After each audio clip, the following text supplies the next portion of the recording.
যারা সুন্দরবনে অ্যাডভেঞ্চার করতে চান কিন্তু হাতে সময় খুবই কম, তারা চাইলে মাত্র 30 মিনিটে এই জায়গায় যদি ঘুরতে পারেন তাহলে খুব কাছে থেকে প্রচুর বানর এবং কুমির দেখতে পারবেন, হরিণকে খাবার খাওয়াতে পারবেন এবং ওয়াকওয়ের মাধ্যমে জঙ্গলের গভীর সবুজে হারিয়ে যেতে পারবেন। Welcome to Karamjal, the closest, easiest and most magical adventure spot in the Sundarban.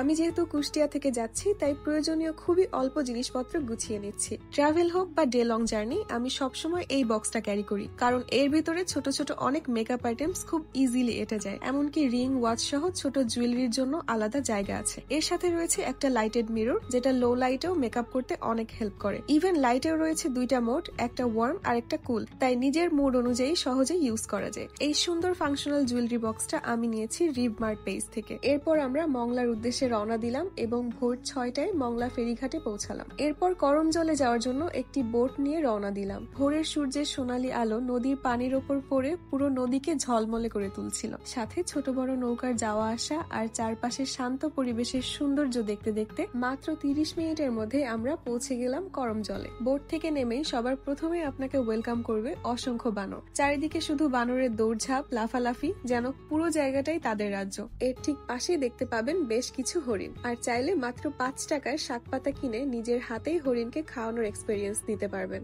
এর পাশেই রয়েছে কুমিরের খামার, এখানে ছোট বড় বেশ কিছু কুমির দেখতে পাবেন। করমজলের ভেতরে রয়েছে লম্বা ওয়াকওয়ে ব্রিজ, যেটা ধরে ধীরে ধীরে হাঁটতে হাঁটতে আপনি একদম জঙ্গলের গভীরে ঢুকে পড়বেন। জায়গাটা খুবই শান্ত এবং সবুজ, চারপাশে প্রচুর গাছপালা। করমজলের আসল অ্যাডভেঞ্চার কিন্তু এখানেই। এখানে রয়েছে সুন্দরী এবং গোলপাতা সহ অনেক ধরনের গাছ, এবং মাটির ওপর লাল কাঁকড়ার হাঁটাহাঁটি দেখতে পাবেন। এখানে ওয়াচ টাওয়ারও রয়েছে, যেখানে দাঁড়িয়ে ম্যানগ্রোভ বনের অনেক দূর পর্যন্ত দেখা যায়। পুরো ব্রিজ ঘুরে আমরা আবার এসে পৌঁছালাম করমজলের গেটওয়েতে। এরপর আবার বানরের সাথে দেখা। এভাবেই শেষ হলো করমজলের এই সুন্দর এক্সপেরিয়েন্স। এত সবুজ আর এত কাছে থেকে বন্যপ্রাণী দেখার সুযোগ, ব্যাপারটা খুবই অসাধারণ। সুন্দরবন হলো পৃথিবীর সবচেয়ে দীর্ঘ ম্যানগ্রোভ ফরেস্ট, তাই একবার হলেও এই সৌন্দর্যকে নিজ চোখে দেখা উচিত। Thanks for watching, see you on the next adventure.